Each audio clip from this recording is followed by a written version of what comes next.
Part 1. The Pain of Fusion. There is a voice in your head that is narrating your life, and you have been living as if you are that voice. But who is the one that is hearing it, right now? Understanding this one question holds the key to instant peace. If you are ready to end the civil war in your mind and to discover the vast, silent peace that lies just behind the noise, then you have found your guide. This is not about changing your thoughts. It is about changing your identity. Subscribe to the Hidden Voice, and let us, together, perform the great separation. Let's begin by acknowledging the state you have been living in. A state of fusion. A state where there is no space between you and the voice in your head.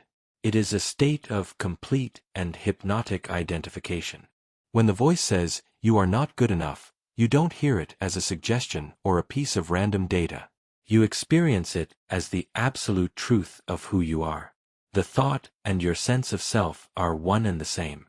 When the voice says, "You should be worried about this," you don't recognize it as a pre-programmed, fear-based thought pattern.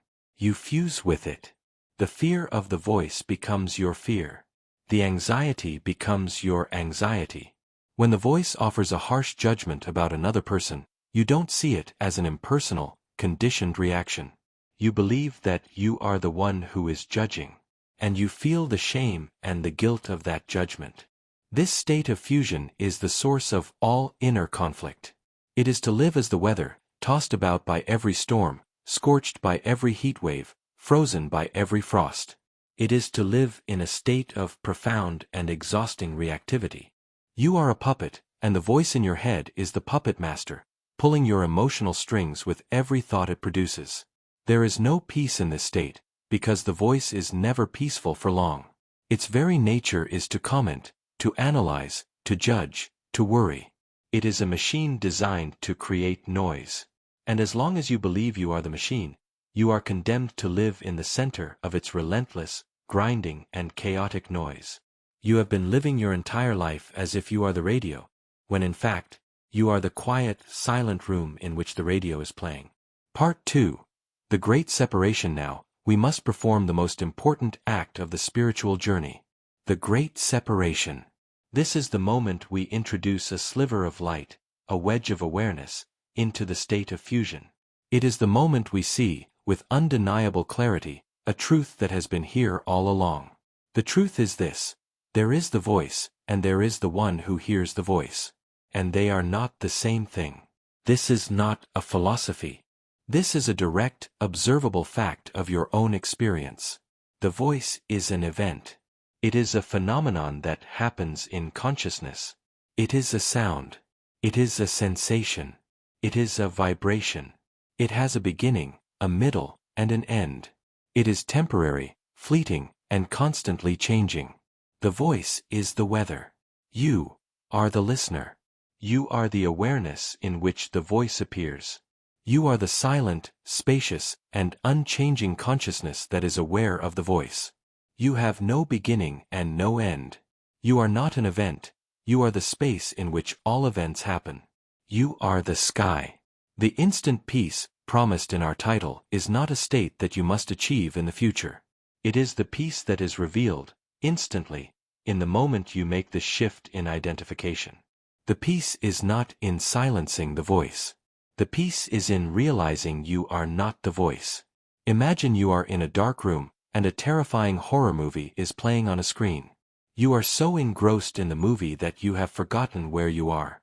Your heart is pounding, your body is tense. You are the character on the screen, running from the monster.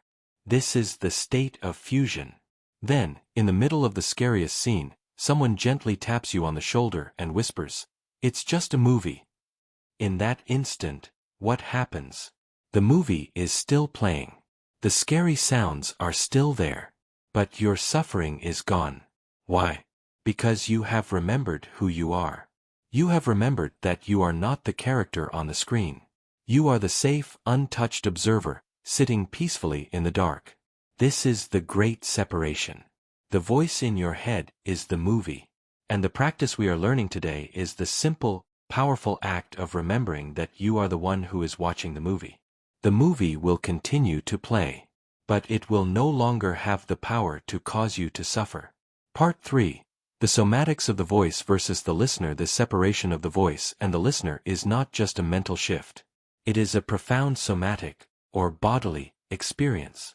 You can feel the difference between these two identities in your own physical being. Let's do that now. First, I want you to tune into the energy of the voice. Bring your awareness into your head. And just for a moment, let the voice be loud. Let the inner critic, the worrier, the commentator, have the stage. I need to do this. What if that happens? I shouldn't have said that. As you listen to this, feel its signature in your body. Where do you feel it most acutely? For most of us, the energy of the voice is a tense, contracted, and buzzing sensation, located in the head, the face, the jaw, the throat. It is an energy of pressure, of forward-leaning anxiety. It is head-centric. Now, let that go. And let's tune into the energy of the listener. To do this, simply become aware of the act of hearing. Not just hearing the voice in your head, but hearing the sounds in the room around you. The hum of a fan, a distant siren, the sound of your own breathing. And as you simply rest in this state of open, effortless listening, feel its signature in your body. Where does this energy live? Notice how it is not confined to your head. It is a vast, open, and spacious feeling. It seems to have no center. It is everywhere and nowhere. Feel its quality. Is it tense and contracted? Or is it relaxed, calm, and open? Is there a pressure, or is there a profound sense of peace? The first state, the energy of the voice, is the state of the ego. It is small, tense, and localized in the head. The second state, the energy of the listener, is the state of your true nature, of consciousness itself. It is vast, peaceful, and boundless. You have been living your life believing you are the small, tense, localized energy in your head.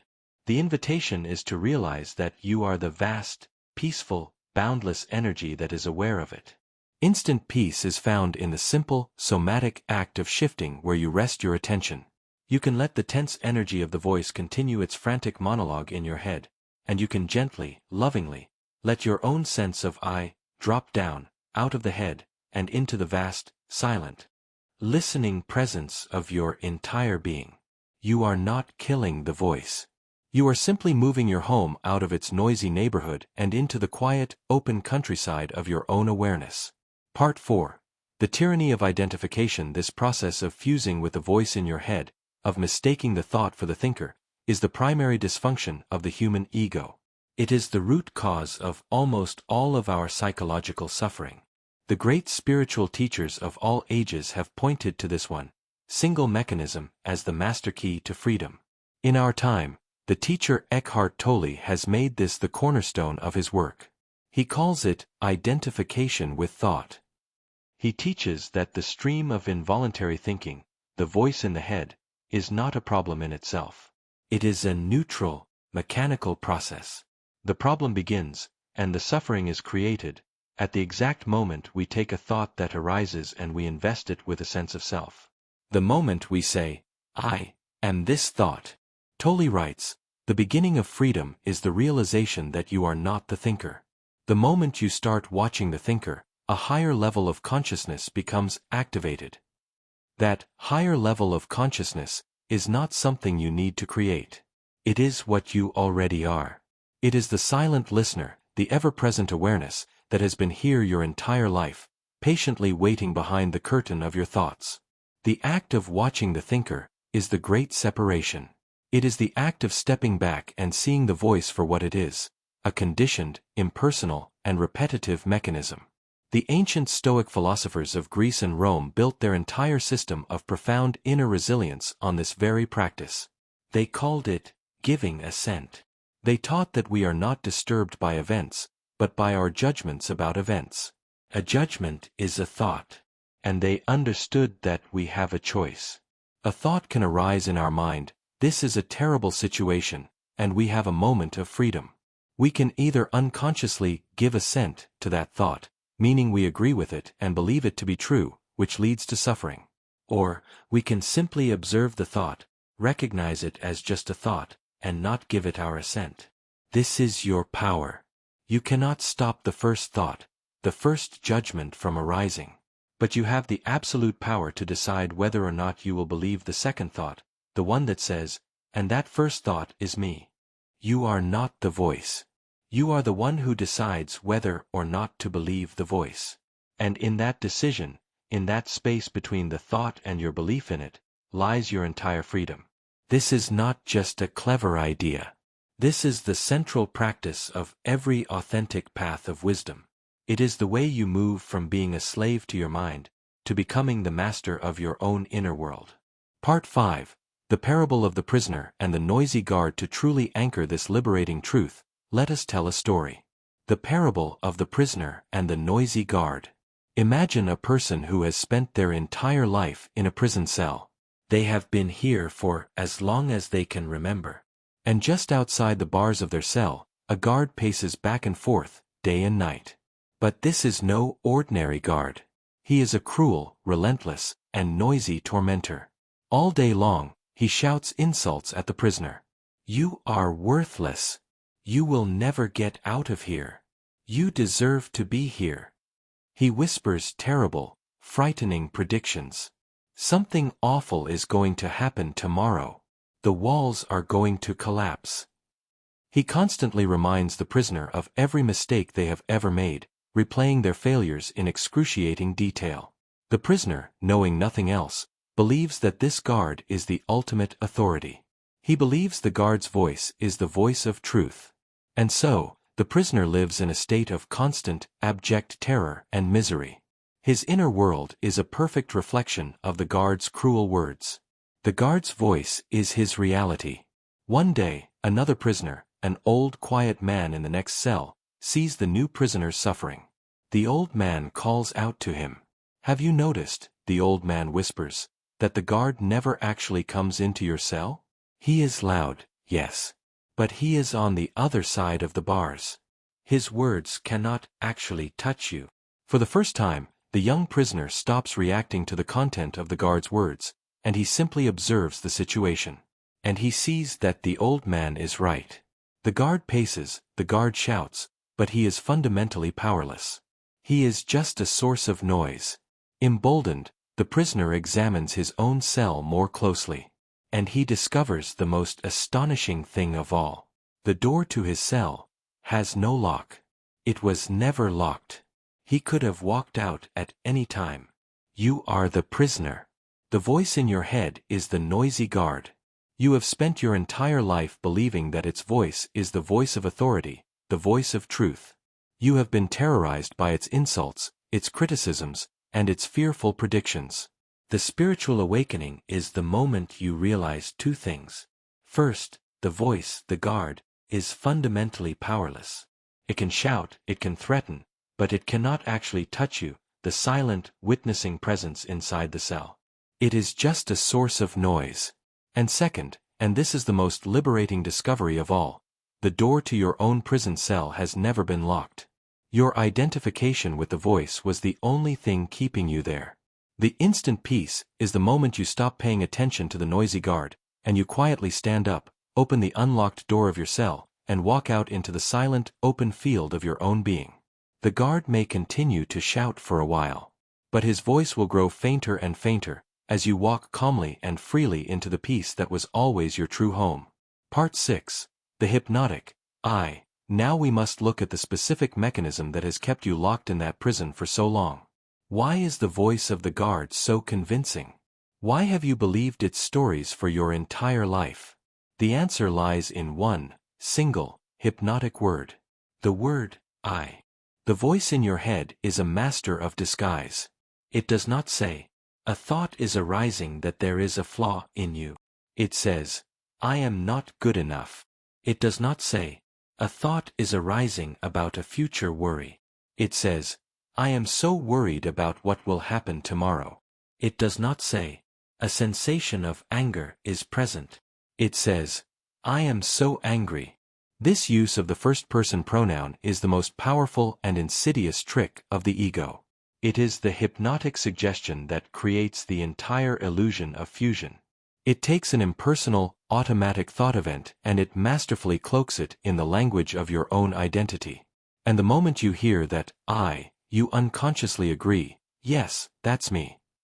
And the prison door clangs shut.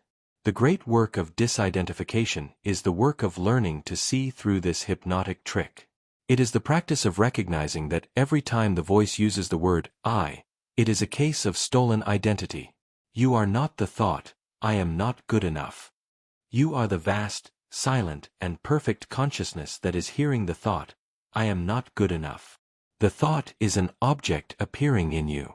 It is not the subject that you are. The voice is like a radio that has been programmed to say, I am the listener, over and over again. After years of hearing this, the true listener, you, has fallen into a trance and has forgotten that it is the listener, and has started to believe it is the radio. The peace you seek is found in the simple, repeated act of breaking this trance.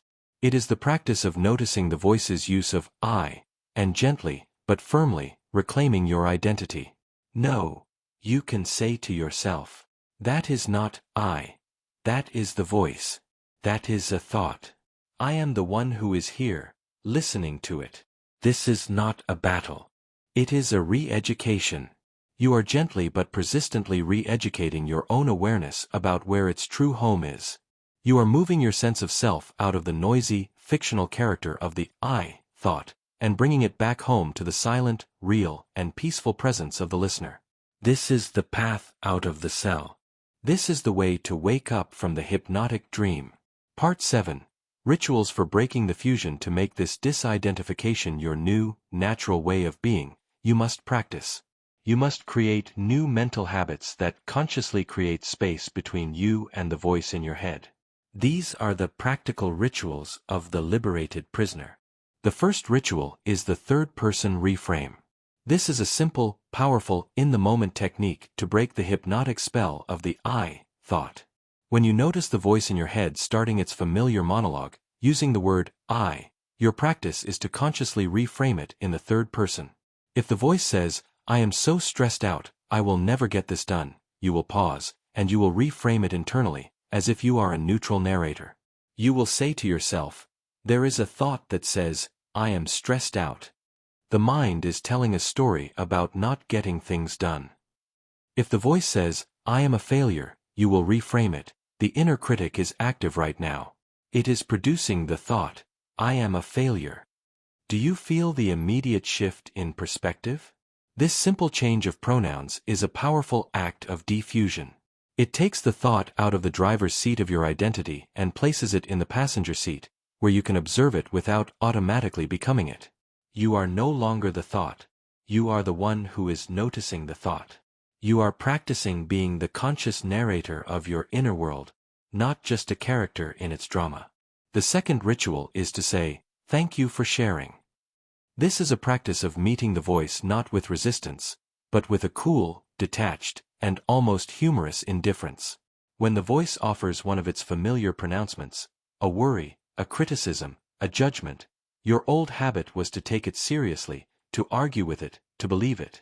Your new practice is to treat it like an overly opinionated and slightly misinformed commentator on the television. The voice says, you are going to embarrass yourself in that meeting.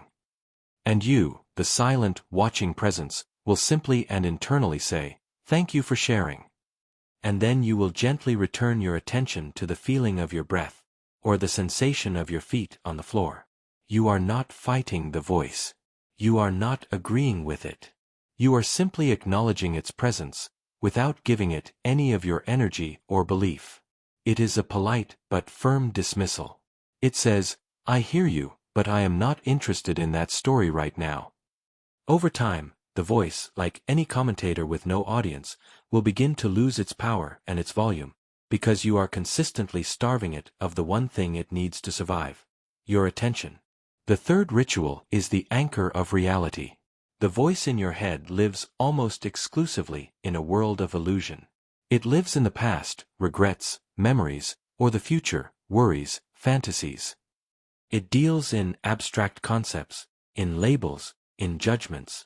The antidote to this world of illusion is the world of direct, sensory reality. This is your escape hatch. When the voice is particularly loud or insistent, when you feel yourself getting pulled into its drama, your ritual is to radically anchor yourself in what is undeniably real, right now. You will stop, and you will bring your full, undivided attention to one, simple, sensory input. See, notice the exact color of the wall in front of you. Observe the intricate pattern of the wood grain on your desk. Here, listen to the sound of the air coming through the vent. Hear the sound of a bird outside your window. Feel the solidness of the chair supporting your body. Feel the texture of the fabric of your clothes against your skin. Feel the warmth of the sun on your face. For 30 seconds, you will become utterly absorbed in the raw data of the present moment. In that moment of full, sensory presence, the voice cannot survive. It is a ghost that thrives in the fog of the past and future. It dissolves in the bright sunlight of the here and now. You are using the undeniable truth of reality to expose the fundamental unreality of the voice. Part 8. The voice of the ego. As you practice this disidentification, you begin to see the voice in your head for what it truly is. It is the narrator of the ego. It is the storyteller whose entire job is to create and maintain the fictional character of me. The ego is not a thing. It is a construct, a bundle of thoughts, memories, and beliefs that have been glued together by the hypnotic power of the word I.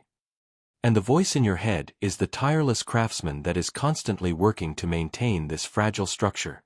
Every thought it produces is designed to reinforce the story of a separate, vulnerable, and important self. When it worries, it is reinforcing the story of a me that is separate from the world and needs to be protected from it. When it judges, it is reinforcing the story of a me that is superior or inferior to others. When it replays the past, it is reinforcing the story of a me that is defined by its history. The voice is the ego's propaganda machine, and you have been its sole and captive audience. The reason it is so hard to let go of the voice is because you believe that letting go of the voice is letting go of you. And from the ego's perspective, that is true. The moment you stop believing the voice, the moment you withdraw your attention from its stories, the entire structure of the ego begins to weaken. Its power source has been cut off. This is why the ego fights back. It will tell you that this practice is dangerous, that you will become a passive robot, that you need the voice to survive. It is the noisy guard, telling the prisoner that the world outside the cell is a terrifying place. But you, the silent, witnessing presence, know the truth. You are not the ego. You are not the story. You are the vast, open, and peaceful awareness that was here before the ego was ever constructed, and that will be here long after its stories have faded into silence.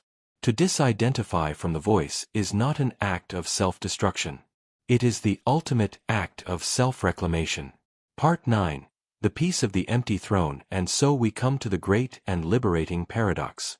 The peace you have been seeking is not found on the other side of a great and epic battle with your mind. The peace is found in the simple, and at first radical, act of retreat. You do not have to defeat the voice in your head. You do not have to win the argument. You do not have to make the guard shut up. You only have to realize that you are not the one who is fighting. The instant peace that is possible is the peace that is always, already here, in every single moment that you are not actively engaged in the conflict.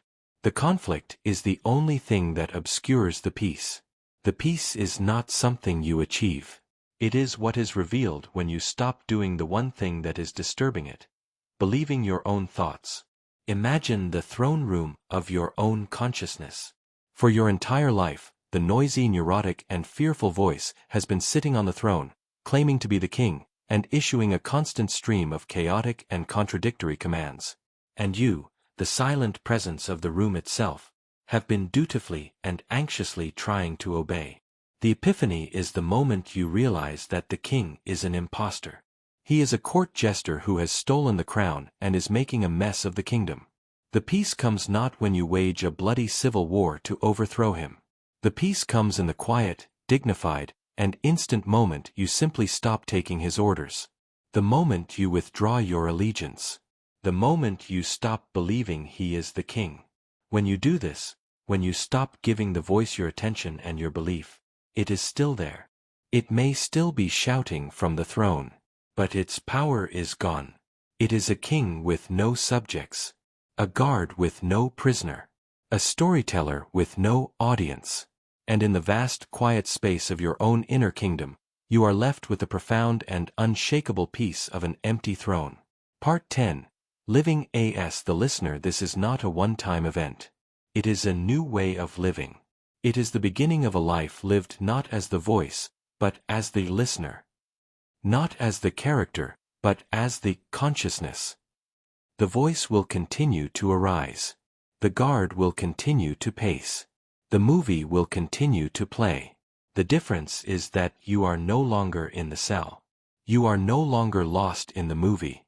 You have moved your home, your center of identity, out of the noisy foreground of thought and into the silent, peaceful background of awareness. Your life is no longer a problem to be solved by the thinking mind. It is a mystery to be witnessed by your silent heart. You will find that as you consistently rest as the listener, your relationship with the voice begins to change. As you stop fighting it, it begins to soften. As you stop believing its fearful stories, it begins to tell them less often. It is like a frightened child that has been screaming for attention. When you finally stop arguing with it, and simply hold it in a vast, calm, and loving awareness, it begins to feel safe. And in that safety, it begins to quiet down on its own. This is the great and beautiful irony. The peace you were fighting so hard to achieve by silencing the voice arrives effortlessly when you simply allow the voice to be, and you rest as the silence that is already here. You are not the voice. You are the quiet, spacious, and loving awareness that hears the voice. This is the only secret you will ever need to know. Understand this, and you will have found the key to instant and lasting peace. This quiet, spacious, and indestructible peace is your true nature. It is who you have always been, behind the noise of the voice. If this journey has helped you to finally separate yourself from the storyteller in your head, then help us share this liberating message. Subscribe to the Hidden Voice. Like and share this practice. Every interaction you make helps another soul to wake up from the trance of thinking, and to realize they are not the prisoner, but the one who has always held the key. Thank you for your courage to listen to the silence instead of the noise. Welcome home.